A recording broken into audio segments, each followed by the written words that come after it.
హైదరాబాద్ మియాపూర్లో విషాద ఘటన చోటు చేసుకుంది.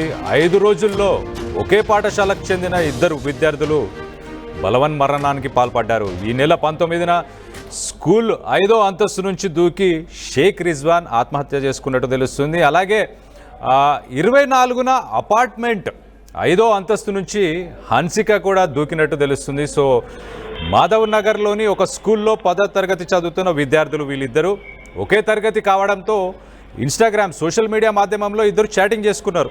ఆ చాటింగ్ చేసుకున్నప్పుడు ఈ ఇన్స్టాగ్రామ్ మెసేజెస్ని రిజ్వాన్ తల్లిని స్కూల్కి పిలిచాడు ప్రిన్సిపల్. ఈ మెసేజెస్ అన్నీ ప్రిన్సిపల్ ఫోన్లో చూసి రిజ్వాన్ తల్లిని స్కూల్కి పిలిచి ఇద్దరికి మందలిచ్చినట్టుంది.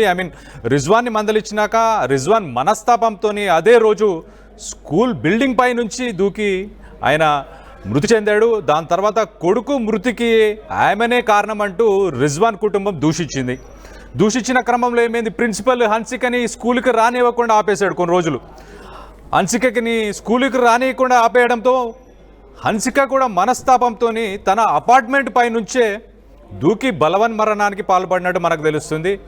ఇన్స్టాగ్రామ్లో ఈ చిచ్చు ఈ 2 కుటుంబాలలో విషాదాన్ని నెలకొల్పింది. సో మనం చూస్తే అసలు 10వ తరగతి చదువుతున్న విద్యార్థులు అనంటే చాలా లేత మనసు వయస్సు వాళ్ళది, చాలా సెన్సిటివ్గా ఉంటారు. వాళ్ళని ప్రిన్సిపల్ మందలించే బదులు ఒక సైకాలజిస్ట్ని కూర్చోపెట్టి వాళ్ళకి ప్రాపర్గా కౌన్సిలింగ్ ఇస్తే ఎంత బాగుండేదో. అంతేగాని దాన్ని వదిలేసి ఆయన వాళ్ళకి హార్ష్గా ఏదో వార్నింగ్ ఇచ్చాడు, ఆ అమ్మాయిని స్కూల్కి కూడా రానికుండా చేశాడు. ఇది చాలా దారుణం. అంటే సైకలాజికల్గా వాళ్ళంతా ఒక గ్రూపు, ఒక ఫ్రెండ్షిప్లో ఒక గ్రూప్స్లో ఉంటారు కదా, వాళ్ళని సడన్గా స్కూల్కు రానియకపోతే వాళ్ళకున్న ఒక చిన్న ప్రపంచంలో వాళ్ళు ఎంత డిప్రెషన్కి లోన్ అవుతారనేది ఈ సంఘటన మనకు ఒక ఎగ్జాంపుల్ అని చెప్పుకోవచ్చు. దీనికి సంబంధించి ఒక్కసారి పోలీసులు ఏమంటున్నారు, పోలీసు వివరాలు ఒక్కసారి తెలుసుకునే ప్రయత్నం చేద్దాం. 100 ద్వారా ఒకటి మెసేజ్ రావడం జరిగింది. దాన్ని బేస్ చేసుకొని మనకు ఉద్భవ హాస్పిటల్ దగ్గరికి మన టీమ్స్ మూవ్ అయ్యింది. అక్కడ వచ్చి వెరిఫై చేస్తే హన్సికా నాయక్ అని చెప్పేసి ఏజ్ 15 ఇయర్స్ అమ్మాయి సెయింట్ మార్టిన్ స్కూల్లో 10th క్లాస్ చదువుతున్నది. ఆమె తన ఇంటి పై నుంచి బిల్డింగ్ పై నుంచి 5th ఫ్లోర్ నుంచి టెర్రస్ పై నుంచి దూకి కింద పడి ఇంజురీస్ కావడం జరిగింది. ఆ సమయంలో ఆమెకు head injury plus internal pelvic reason plus hip reason బాగా డ్యామేజ్ కావడంతో హాస్పిటల్లో అడ్మిట్ కావడం జరిగింది. ఉద్భవ హాస్పిటల్లో వాళ్ళు అండర్గోయింగ్ ట్రీట్మెంటు మధ్యాహ్నం 1:40 చనిపోవడం జరిగింది.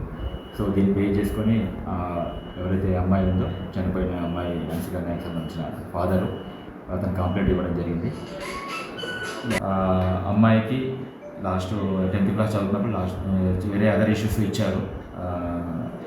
ఏదైతే స్కూల్లో చదువుతున్నప్పుడు ఆ స్కూల్ మేనేజ్మెంట్కి సంబంధించిన కొన్ని ఇష్యూస్ మెన్షన్ చేశారు. అది ఏంటంటే నేను ఫర్దర్ ఇన్వెస్టిగేషన్లో మేము వెరిఫై చేస్తాను.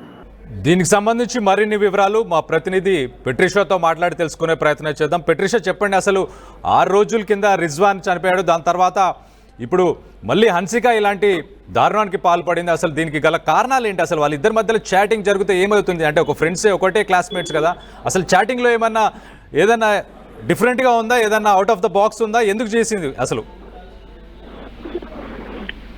హైదరాబాద్ మియాపూర్లో విషాదం చోటు చేసుకుంది. 5 రోజుల్లోనే 5 డేస్లోనే ఏదైతే ఒకటే స్కూల్లో కూడా ఈ ఘటన చోటు చేసుకుంది. ఇప్పటికే చూసుకుంటే స్కూల్ 5వ అంతస్తు నుంచి కూడా షేక్ రిజ్వాన్ అనే వ్యక్తి కూడా దూకడం జరిగింది. అదే కాకుండా ఒక మహిళ, ఏదైతే 10th క్లాస్ చదువుతున్న మహిళ హన్సిక కూడా దూకి చనిపోయింది. వీళ్ళిద్దరి మధ్యలో కూడా లవ్ స్టోరీ నడిచిండే. ఆ తర్వాత కుటుంబ సభ్యులు కూడా చెప్పడం జరిగింది, వాళ్ళని మందలించారు. ఈ క్రమంలో హన్సిక గర్భవతి అయినట్టు కూడా సమాచారం వస్తుంది. ఈ గర్భవతి అయిన సమయంలో కూడా కుటుంబ సభ్యులకి ప్రిన్సిపల్ వాళ్ళు చెప్పడం, ఆ తర్వాత ఇద్దరిని కూడా మందలించడం, ఇదంతా కూడా జరిగింది.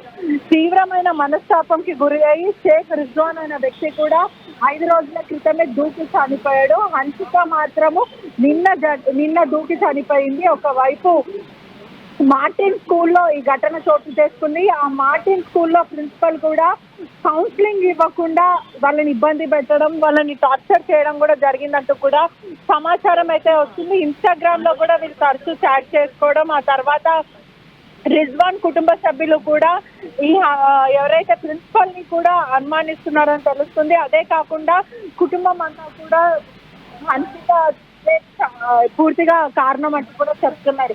హన్సిక మాత్రం కూడా స్కూల్ కి రానివ్వకుండా ప్రిన్సిపల్ వాళ్ళు ఇబ్బంది పెట్టారని కూడా తెలుస్తుంది. ప్రధానంగా కూడా బలవన్మరణానికి పాల్పడింది హన్సిక. బిల్డింగ్ నుంచి దూకేసిందని కూడా తెలుస్తుంది. కుటుంబ సభ్యులందరూ కూడా ఆవేదన వ్యక్తం చేస్తున్నారు. ఆ ప్రిన్సిపల్ కారణం వల్లనే హన్సిక తీవ్రమైన మనస్తాపంకి గురైందంటూ కూడా చెప్పుకుంటూ వస్తున్నారు. అదే కాకుండా ఇప్పటికే ఏబీవీపీ స్టూడెంట్స్ ఆర్గనైజేషన్స్ అందరూ కూడా మార్టిన్ స్కూల్ వద్దకు వెళ్ళి హన్సికానికి న్యాయం జరగాలంటూ కూడా ప్రశ్నిస్తున్న పరిస్థితి అయితే కనిపిస్తుంది. Right, thanks for the update పెట్రిషా. So మనం చూస్తే హైదరాబాద్లోని మియాపూర్లో మార్టిన్ స్కూల్ ఉంది. ఈ స్కూల్లో 10వ తరగతి చదువుతున్న ఇద్దరు విద్యార్థులు సోషల్ మీడియా మాధ్యమంలో ఇద్దరు టెక్స్ట్ చేసుకున్న విషయం ప్రిన్సిపల్కి తెలిసింది. ప్రిన్సిపల్ పిలిచి మందలిచ్చిన రోజే రిజ్వాన్ అనే అబ్బాయి ఆ స్కూల్ బిల్డింగ్ పై నుంచే బలవన్మరణానికి పాల్పడ్డ తర్వాత ఆ రోజులు గడిచిన తర్వాత ఇవాళ హన్సిక అనే అమ్మాయి కూడా అదే తరహాలో తన అపార్ట్మెంట్ పై నుంచి బలవన్మరణానికి పాల్పడినట్టు మనకు తెలుస్తుంది. వీళ్ళిద్దరి మధ్యలో ఒక రిలేషన్షిప్ ఉన్నా కూడా ప్రిన్సిపల్ పిలిచి మందలించేటప్పుడు ఒక కౌన్సిలర్ని ఒక సైకాలజిస్ట్ని తీసుకొచ్చి కూర్చోబెట్టి మందలిచ్చి ఉంటే బాగుండేదేమో. అంతేకాని వాళ్ళని స్కూలు కూడా రానికుండా చేయడం కానీ ఇలాంటి వాళ్ళకి మానసికంగా చాలా శోభని ఇస్తాయి కదా. దానివల్ల వాళ్ళు డిప్రెషన్లోకి వెళ్ళిపోయిన తర్వాత వాళ్ళు ఇలాంటి స్టెప్ తీసుకున్నట్టు మనకు తెలుస్తుంది. సో ఇలాంటి దారుణాలు జరగకుండా స్కూల్లో సైకాలజిస్ట్ని 100% ఉండేలాగా ప్రభుత్వం పాలసీ మేకింగ్ చేస్తే బాగుండదు అనిపిస్తుంది. మీరేమనుకుంటున్నారు? అసలు స్కూల్ విద్యార్థులు లేత మనసులు లేత వయసులో ఉన్న వాళ్ళందరినీ ఎలా డీల్ చేస్తుంటే బాగుంటుంది అనేది మీరు కమెంట్ రూపంలో కింద తెలియపరచండి ఒకసారి. సో ఇలాంటి దారుణాలు ఇంకా జరగకుండా ఉండడానికి ప్రభుత్వాలు కావచ్చు, అలాగే టీచర్స్ కావచ్చు, స్కూల్ యాజమాన్యం కావచ్చు, అలాగే తల్లిదండ్రులు కూడా ఇంకొంచెం వాళ్ళని మందలించేటప్పుడు ఇంకొక రకంగా వాళ్ళు కొంచెం కౌన్సిలింగ్ లాగా ఏదైనా చేసి ఉంటే బాగుండేది. అకాడమిక్ ప్రెషర్స్ అయినా లేకపోతే ఇలాంటివి అయినా ఇంకా ముందు జరగకుండా ఉండే అవకాశం ఉంటుంది.